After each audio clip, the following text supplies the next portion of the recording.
सुदिनं सुदिनं जन्मदिनं तव भवतु मङ्गलं जन्मदिनं सुदिनं सुदिनं जन्मदिनं तव भवतु मङ्गलं जन्मदिनं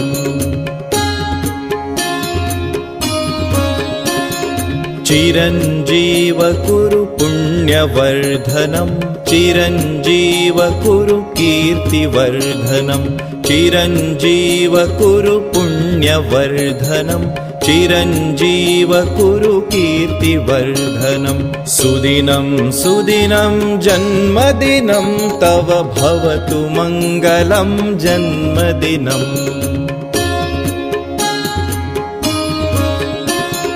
विजयी भव सर्वत्र सर्वदा विजयी